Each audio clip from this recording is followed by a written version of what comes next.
guys, and welcome to Come In and Swallow.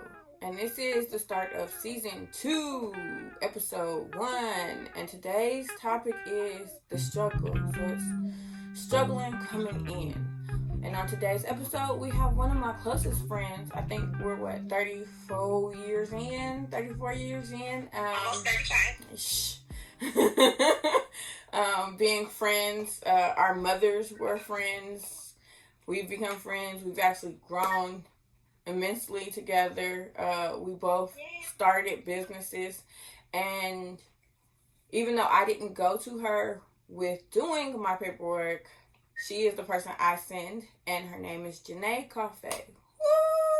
Woo! Yay! So, as always, we do our discretion and our shot. But because today is not sexual, there's no discretion. But I still got a shot. And then I'm going to take a shot for Janae because guess what? We're in quarantine. So that means she's in Vegas and I'm in LA. And I don't have no shot glass. So that was my shot. And then this is her shot. What are you drinking? Tequila. Oh, okay. For sure. Mm-hmm. Alrighty. Jesus. Okay, so I've been in business with Naughty Dreams since 2014. I started ASAP in 2010. I actually had a daycare that I started in 2011. I have a second fingerprinting company that I started in 2016. And then we have Cumming In Swallow. So I always call myself a serial entrepreneur. And I got that from Janae. Now, Janae, what type of businesses do you have, and what is your background? So, hi everybody. My name is, again, Janae Coffey. I am the owner of Coffey In Biz, and that's not Coffee. It is Coffey, which is my last name, and Biz. We don't sell coffee, but we are a full... You get that a lot, huh? We are a full-service business consulting firm. We offer business formation services for those who need assistance with forming and doing the paperwork for their LLCs, nonprofits, corporations. I also offer consultations as well as administrative assistance for those who need kind of like that extra arm, but they're not ready to hire an assistant, like a full-on or full-time, part-time employee. And then we also do corporate training. So I have a vast background in all kinds of work, right? So customer service, management, just the overall business formation experience. I have that in my background. I used to work for LegalZoom. A lot of people go to LegalZoom for their business formation services. Right. What I did was I found a hole in their system. I saw that as much as they were amazing with starting businesses, they very seldomly had the manpower to hold people's hands throughout the process. So it's almost like a one and done thing. Here's your business, go have fun, be great. Right. But people don't know how to be great. It takes, or know how to continue. Steps. It's levels to this, right? Right. So, that's my background. And then I also own, or I should say I am the founder of a nonprofit corporation called Generation Uplift. We initially started in Inglewood, California. But now that I'm here in Henderson, Nevada, I also conduct that business out here, and it's basically where we teach kids entrepreneurship. So those are the two businesses that I have. I've had other businesses and kind of honed in and had to go back to the drawing board. I, too, am a serial entrepreneur, but me being a mom of 4, I just can't. So those are my only 2 businesses right now. Yeah, all my businesses are my kids. I say I have, 4 kids? I got 4 kids, too. They take as much money. Shit. Businesses are definitely like having kids. People don't even understand. They the don't. Time and all that you have to put into it. So, those are your bases. And I think that's why, the reason for this episode is because a lot of people ask me, well, how did you start Naughty Dreams? Or how did you do this? And I tell people straightforward, the first thing you need to do is make sure that you have your DBA. Your DBA, which most people don't know, your fictitious name statement, is what you're doing business as. find out and make sure that that name is actually legal or open for you to use. You can come up with a name and be like, oh yeah, I'm going to do this. We going to do this. No, you're not. You cannot use that name. You can't do that. So you go on, and I will have all the links to the county recorder's office, and you search the name and you check. And if it's there, then it's $26. What is $26? See that as an investment. It's $26 to go down to the court building and say that you want that name. And once you do that, then you go and you put it in a newspaper. I found $30 that they'll run your name for 4 weeks and then send you all your information. Once you do that, then you go down and you make sure you get your EIN number and your business license. It's pretty simple. I think, to me, I loved that part. Like, if I could do that part every day, I'd do that part. That running, accounting, and making sure the website is up and inventory and all that, that shit annoys the fuck out of me. People, there are things that, remember I said just now, there's levels to this, right? So, there are also levels to your business. And what I mean by that is, you file your DBA, aka fictitious business name. If you, what that means is that you are solely doing business as Crystal, but she is doing business as these particular businesses. The liability piece to this is, as a sole proprietor, if someone ever came back to you and said, you know what, Crystal, that dildo that you sold me, it broke me out. If they ever decided, God forbid, to sue Naughty Dreams, which don't let y'all get no ideas, because she's covered. But if anybody were to do that, the problem is they can come after your personal assets, because as a DBA, your personal assets are not covered. Right. Unless you have business insurance, which is great. You can have business insurance, but if that claim, that civil suit or whatever, goes beyond what your business insurance covers, then you're still out there. You're still liable for something. So that's when it becomes time to form an LLC or a corporation. Corporations have a lot more formalities than limited liability companies do, aka LLCs. So I always suggest that people start with an LLC when they're ready. The cool thing about an LLC is it's like a hybrid, in my opinion, it's like a hybrid between a corporation and a sole proprietorship. You get the liability protection, but in terms of being taxed, the IRS still taxes you as if you're a sole proprietorship. The cool thing, though, is that you can be taxed in other ways, such as a C Corp or an S Corp, if you elect for the LLC to be taxed that way through certain forms. So I always like to tell people that, and then of course, if you're like, you really, really get big and you're ready to offer, be publicly traded and offer stock options, then at that point you can convert over to a corporation. Now, Now, how much is the LLC? So in California, to file an LLC is $75. It's $70 for the filing fee, $5 for the certification copy if you choose to get that. And then the statement of information, which gives the Secretary of State the names and addresses of your officers, that's $25. So you're looking at a total in filing fees of $100 in California. Okay. Each state is different though. But Californians, stay in California. I know people are so tempted to go to like Vegas or Wyoming to file in different states because they don't have state income tax. But the Franchise Tax Board, they can get, a whiff that you're in another state and still say, okay, well, did you send an email out in California? Yep. Okay, well, you still have to pay that minimum $800 income tax. Right. So, yeah. Right. Okay. Now, with talking about taxes, the tax bracket for a business, each business is in a different bracket, right? Mm-hmm. So I know that for me, mostly mine is the taxes that I receive because I am a resale or seller, and that's also something you need to do. If you're going to start a business, you need a seller's permit. So I make sure that every July to July I pay my sales tax. Correct. Yes. So you do have to have the seller's permit. Like you were saying, that's an annual thing.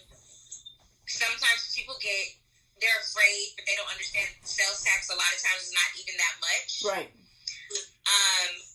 So when you start looking at your revenue, I mean, really, here's the thing that I really try to push people to understand is do business the right way. Like, especially Black businesses, we already have a stigma that we're bootleg. Or we don't do tracking, shipping. So I always make it like a thing. Like when I send out my email, I'm like, yeah, once I get the tracking, I'm sending it to you. Even if it's not shipped out, you have your tracking, because that is the biggest thing. Like I don't know how long it's going to take. Yeah, it's customer expectation. And the bottom line is, like I said, I always ask people, are you running a hobby or are you running a business? Because if you tell me that you're running a business, then there's certain things that I'm going to expect. If I order from Amazon right now, who is a major corporation, they're going to send me follow-up emails that automatically come to me. And it's because they've invested in some software that allows them to do that. They don't have somebody behind a computer waiting on me to, click a button. So as an entrepreneur, as a business owner, it is so important right out the gate to offer these systems. Start looking into automation so that your customer gets a better customer experience, and you as the owner, you don't have to sit there and micromanage each and every person that comes your way. There's so many sophisticated sites now, even stuff like Shopify or BigCommerce, where you go in and you put in a tracking number and that's that. Like it sends everything out to the customers. So it's super important, but I think that people, they get excited about the idea of starting a business, but they're not ready for everything that comes with it, including, like you were saying, bookkeeping. That's a whole nother ballgame. Right. Because I know that is whack, but we have to do it. So because I am high risk, there are a few companies that I can't use because I am high risk.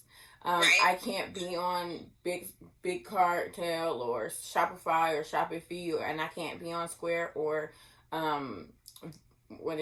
Stripe. So all the major credit companies that take credit cards, right? So that was the reason why I came up with this. Is I'm getting so much flack from people asking me like, well, why don't you do this or why don't you do that? And then I have to like show you my struggle of I'm trying, but I can't. So I've tried to open a bank account or I've tried to do these things, but because my business is this, or I show nudity, I can't do it. And then I'm like, okay, but I'm trying to come up with options. Like, for me, as long as I come up with an option for you, or I'm telling you, like, this is what's going on.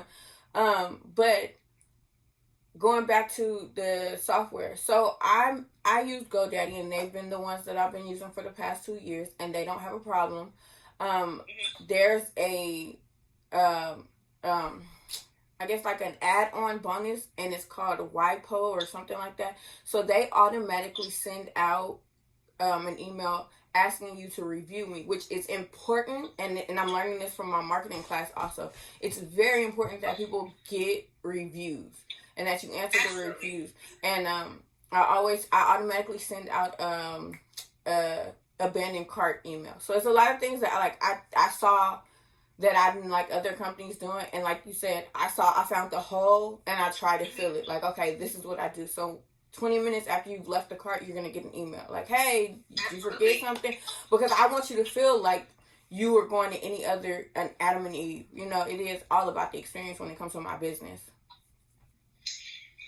That's the thing that I love that you said, because I remember when you and I talked, and you told me about, the experience that you wanted each and every customer to have, even when they hit the website, like going into different rooms of the house. Because when you went into a novelty shop or sex store or whatever, it was just like raw, right? It didn't give you a good feeling. And so even, I don't care what type of business I go to, I want an experience, because half the time that's what you're paying for. Exactly. When people do business with you, they're doing business with you.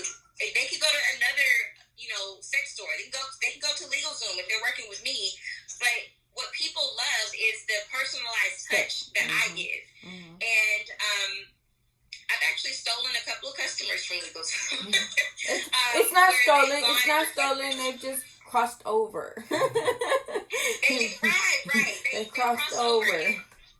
The other thing is the power of the tongue, right? People don't even understand. I would say that on Cumming In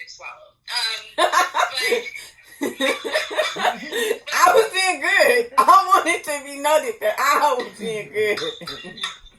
So, but yes, the power of the tongue in more ways than one, right? Like, right. People speak, and the majority of my business has been based on referrals. Right. Like, I can tell you this year, I've not spent a lot of time marketing, but I've been busier than I ever have in my life. And now this will be 1 year of me being a full-time entrepreneur on Wednesday. Okay, congrats. Thank you. So when I look at that, if I go back to the drawing board and I say, okay, my numbers last year versus this year, what was the difference?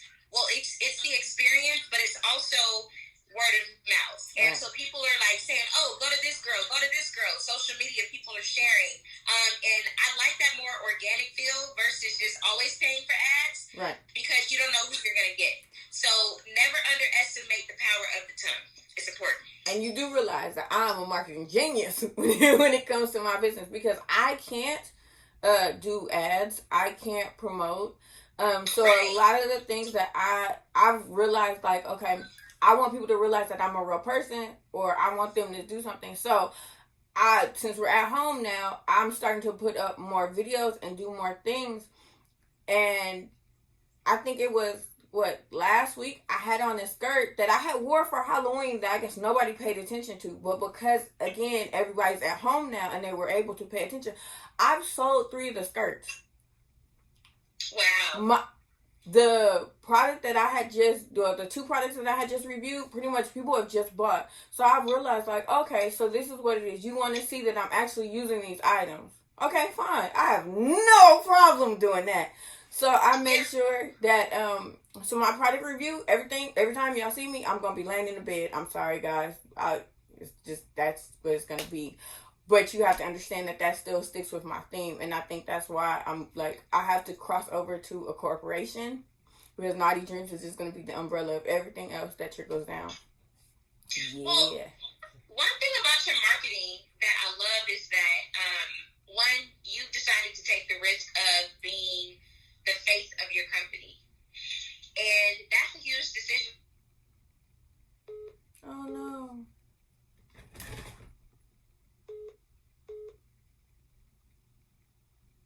And certain things will happen with that, right? Because a lot of people want to know who they're working with.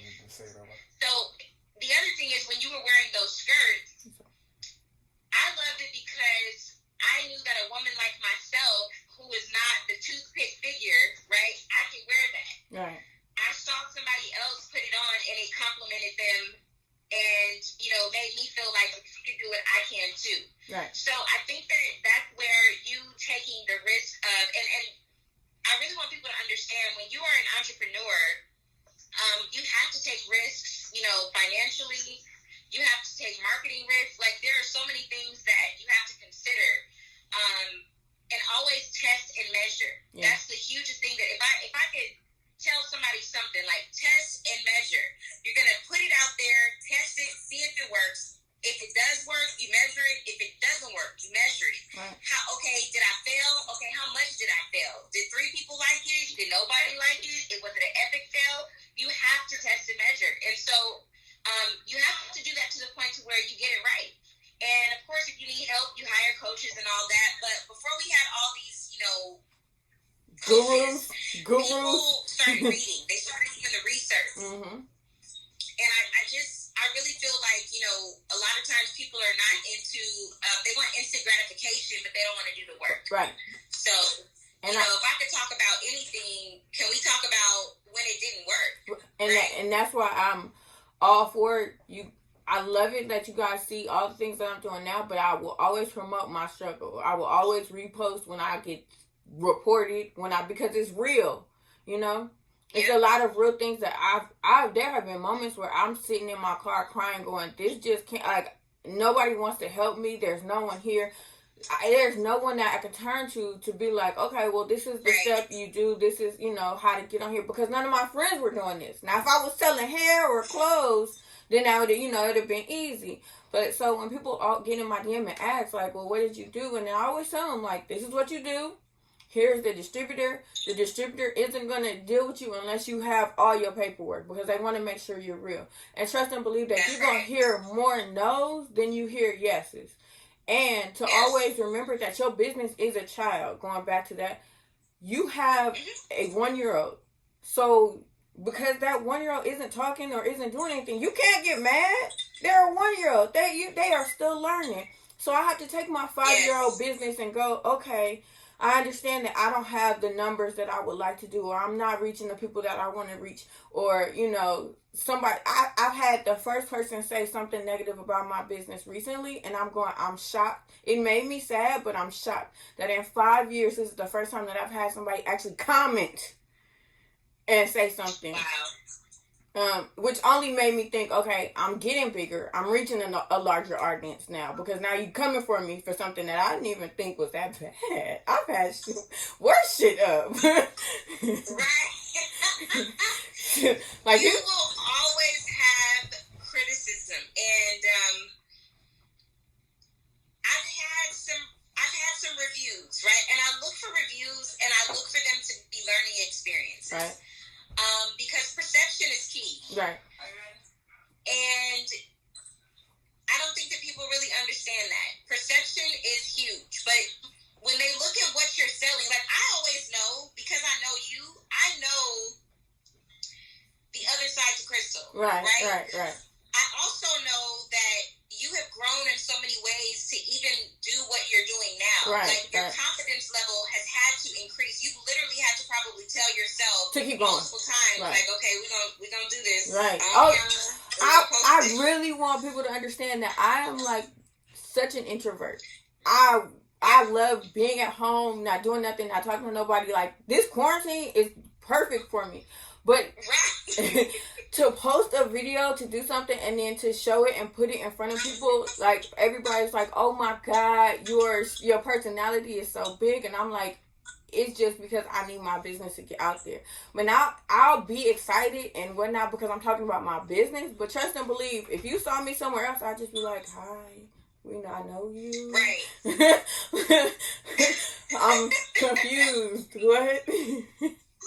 What are you talking about?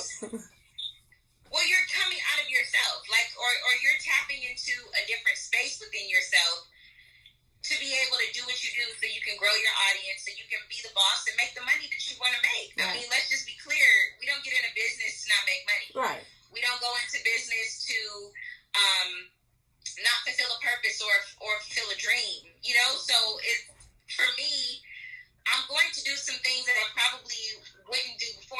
No, I'm not selling my soul. I'm not. Well, I am. I'm not about to be out here, in any type of drama-filled reality TV. I wouldn't. That's just me. I particularly wouldn't want to get into the industry of any kind where I've got to, do some things, do a little strange things for some change. Like, no, I don't want to do any of that. I'm not interested. But I think that integrity is key, and just understanding overall what your specific purpose is. Right. My why is so big now. My why is a lot bigger than what it was even 5 years ago. Because even though I'm a full-time entrepreneur, coming up on a year for that, I've been in business for 5 years. Right. And one thing that I think I would say is, entrepreneurship is not for the faint at heart. If you don't like being told no, don't be an entrepreneur, don't be a business owner, don't even try, because your feelings are going to get hurt. Yeah. People are going to come to you and play with you and act like they're about to give you some money to purchase a service or a product, and then boom, they disappear. Yeah. They ghost, and you're like, where did they go? Right. They seem so interesting. So you've got to, experience 5 million no's just to get to maybe 2 yeses. But those yeses are what's going to change your business. Yeah. So I was encouraged to just keep going. I mean, make sure, if I could tell people anything, have tenacity, be a risk taker, look for opportunities. Entrepreneurs are opportunists, and a lot of times that gets a negative connotation. Like, what you mean? I don't want to be known as an opportunist. No, you have to. Space, you do. Yeah. Because you're going to be looking for opportunities. You want to look at the competitive advantage that you have over someone else. Create a business plan. It doesn't have to be extensive business plan, but create one. Another tip is be ready to do some bookkeeping so you can know your numbers. Because if you don't know what your numbers are, if you were paid, people, if you made $2,000 last month, $5,000 another month, and then 10 G's another month, but you don't know what you were doing differently or what those numbers are, you just knew you were making money, well, that's going to be really hard to scale your business, and it's going to be really difficult to plan so that you can make even more. And I want to say that's how a month, those are exactly how months go. 1 month you're making $2,000, 1 month you're making $10,000, the next month you're not making anything, and that's an entrepreneur. That's an entrepreneur's life. But if you don't see, and a lot of people don't realize, like, you could be making that much money. However, you need to pay attention to your profit and your margins. So if you say you made $10,000, okay, do you have overhead for how much you're running the space for? How much is your inventory? If I spent $500 on inventory and you only made $200, I'm not seeing a profit. And that's why I think a lot of people didn't understand. Like, I'm so up for doing pop-ups, but I had to look at, I'm paying for the pop-up space, I'm paying for marketing, I'm paying for the toys, but I've only made $100 from this pop-up. I've lost. I haven't made a profit at all. So a lot of people are like, well, why don't you do parties, or why don't you do free parties? Because everything that I do still costs. I still have to maintain running a website. That's not free. I still have to maintain the products. Why don't you do that? There's still some negative things to doing a business that there are. Your overhead is so, I always tell people, if you can keep your overhead down, do it. Which is why I'm more website and having distributors right now, because the business isn't warehouse. Yes. But once we get businesses worldwide, then I will buy a warehouse. I will do everything that way. But I've always learned to keep your overhead down. Absolutely. There's no point in having a really high overhead, especially being a startup business. Right. And what people don't understand is normal startups don't really see a profit till their third or fourth year. Most businesses close down within the first 5 years. They don't make it past, most businesses do not make it past the 5th year. Which is why I celebrate it. So the fact that we're still here, right. First of all, pat on the back. High five. High five, yes. But the other thing is, those expenses, like, okay, I will give you an example. There was a system called Samcart that I wanted to use, and it was like $99 a month.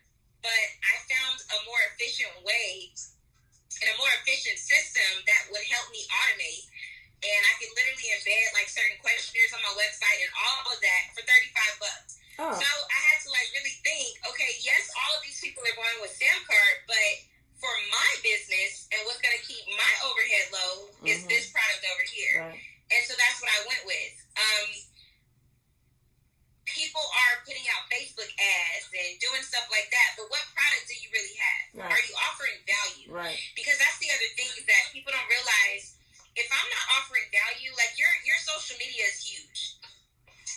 You can be informative, motivational, inspirational, educational, you can sell. Like, you should have a social media calendar that really projects certain things. So while, yes, you want to sell while you're being informational, because then you're positioning yourself as the expert in your particular market. Hence why everything I do has something with a toy, a dress, a thing, right. or something. There's a toy in something.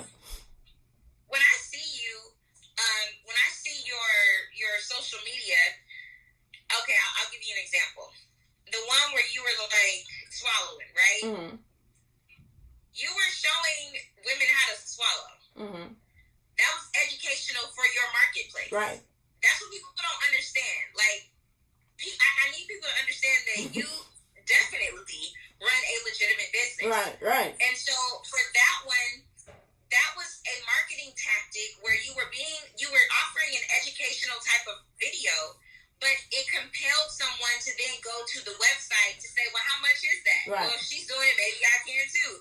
So all of it is based around sales and advertising. Exactly. But the marketing, the tactic behind it has to be very strategic so that you're touching the emotion of the person. Exactly. And you're sparking a curiosity. So it's all kind of things that you do when you test and measure. Exactly. And, you'll start seeing more things get more buzz than others. And you just keep on doing that. Look at your insights, people, on Instagram, on Facebook. Look at the insights, because it's going to tell you who's directing it, who's sending that message, who's saving it.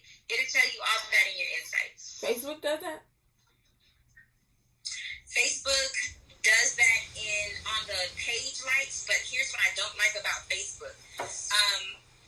With the pages and just their overall algorithm, I don't like how, if I go like a page right now, I'm probably not going to see the majority of their posts. Right. But if I share that on my personal page, you will probably more than likely see it. So a lot of times what people will do is they'll post it on their business page and then share the business page from their personal page, or they'll just take that information overall and just put it on their personal page and post it. And then tag the business and say, go check out, go like so-and-so for more of this. So what I've noticed is I will post it in feed, but then I'll also add it to story. Because my stories will get more views than what my feed will get. So a lot of times people are like, well, why did you do double? And it'd be like, because on my story, I get a different audience than what my normal feed will get. But I think people don't realize, like, when you're in bed scrolling on social media, Instagram now is all about the stories. I will probably look at stories all night before I go to bed, before I'm looking at my feed. Right. It's just the way it is. That's just something that they built, and now I'm looking at it. So that's something that I don't think people really understand. And here's the other thing. Not all of us are marketing, social media marketing geniuses. But again, if you do enough testing and measuring, you'll find that this is working and that's not working. So just keep at it. I also learned being silly kind of gets more of my views up also. Yes. Don't know why. I guess because you're seeing more or finding out more about me. But I'll put up something like, I think it's me playing around with the dildo dancing. That video got sent to like 15 billion people. And I was really just at home playing around. But Right. Okay. Sure. You got people out there who are freaks that like this. You got people out there who are probably being haters. You got other people who are like, dang, girl, see, this is what we need to be doing. Like, people saw the authenticity, though. That's the other thing. Why do you think they started reality shows? Right. Because people wanted to feel like they were in the lives of those celebrities. And so everybody wants authenticity. Now everybody and their mama is coming on live. Like before, when you did a Facebook Live, you would make sure your face was all made up, and all that. And now people are coming on with bonnets, and it's getting buzz because it makes people feel like, dang, she's in a bonnet too? Oh my God, I love her bonnet. So yeah, it's just the psychology of marketing, and I think that's what every business owner should look at. Is look at the psychology of it. Go read some books and see how you can tap into the emotions of people. The Art of Seduction. It's full-on psychology. The Art of Seduction. I love that book. Yes. It also kind of helps me too because I kind of have an MBA, so I kind of learned it. But that was my own wanting to make sure that I could say, well, I know how to run my business. Or once I did reach a plateau where I'm hiring people, I know that you're not doing this right. Or you stealing my money because I didn't went back behind you. But that will be the end of today's show. Janae, please let the people know where they can find you. Yes, you guys, thank you so much for having me on, Crystal. No problem. You guys can find me on Instagram at Coffey and Biz, and that's COF like Frank, F like Frank, EY underscore and AND underscore biz. B like boy, IZ. If you want to hit me up on my personal page, you can. It's Propel to Purpose, all one word. Just at Propel to Purpose on Instagram. And then Jonae Coffey, JON like Nancy, A like Apple, EE, name, C-O-F like Frank, F like Frank. What? You've said your name a lot in life, huh? I mean, you get Jonae, Jonae. I'm like, look, call me Jay. And of course, I mean, if you guys want to check out the website, it's coffeeandbiz.com. Okay. And then you can always find me, @NaughtyDreams_ on Twitter and Instagram. TikTok now. Actually, TikTok has gotten me more followers. And I know you pay attention to my followers. So I went from like 1,400 to like 2,700 in 1 week. Yes. I noticed. All men. Yes, I noticed. All men. However, it was organic. It was just me being silly. But you can find me on Instagram, Twitter, and TikTok @NaughtyDreams_. The website is naughtyerdreams.com. We're on Facebook @In Dream Store. The podcast is @Cumming In Swallow. I throw all this stuff at you guys at the end and in the box. We're on SoundCloud, so please make sure that you guys listen to season 1 because this is season 2.